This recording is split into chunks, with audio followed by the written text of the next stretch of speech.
మన కిచెన్లో ఒక ఇంగ్రీడియంట్ ఎన్ని ఏమంటారంటే క్వీన్ ఆఫ్ ద ఇంగ్రీడియంట్ లేదా క్వీన్ ఆఫ్ ద స్పైసెస్ అని చెప్పొచ్చు. అంత మంచిది ఏంటి గెస్ చేయగలరా ముందుగానే? సో ఏంటంటే కొలెస్ట్రాల్ లెవెల్స్ని కంట్రోల్ చేస్తుంది, ఇన్సులిన్ని కంట్రోల్లో ఉంచుతుంది, అండ్ అలాగే మెయిన్ కోల్డ్కి, కఫ్కి వీటన్నిటికీ కూడా చాలా బాగా పనిచేస్తుంది. అండ్ చాలా ప్రయోజనాలు ఉన్నాయండి. ఒక మంచి antibiotic, anti inflammatory, what not everything అనమాట. సో అన్నిటికీ శుభకరమైనది, శుభప్రదమైనది, అండ్ ఫేస్ గ్లోయింగ్ పెంచేది. ఇప్పటికీ ఆల్రెడీ అర్థమైపోయి ఉంటుంది కదా, టర్మరిక్ అనమాట, పసుపు.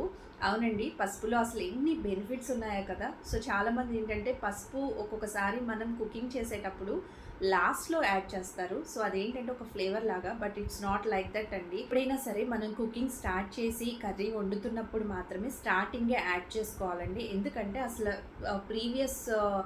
ఎందుకంటే పాతకాలంలో అసలు పసుపుని ఎందుకు వాడేవాళ్ళు అంటే, ఈ పసుపు వేయడం వల్ల ఏవైనా ఇన్ఫెక్షన్స్ ఉన్నా సరే, సో మనకి రిఫ్రిజిరేటర్స్ అవన్నీ అప్పుడు ఉండేవి కాదు కదా.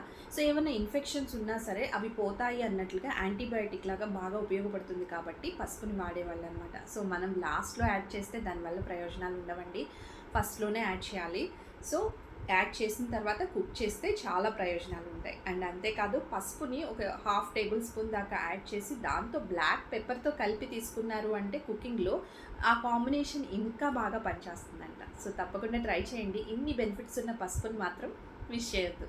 థ్యాంక్ యూ సో మచ్ అండి. ఇలాంటి మరిన్ని అప్డేట్స్ కోసం please subscribe and like the video. Thank you.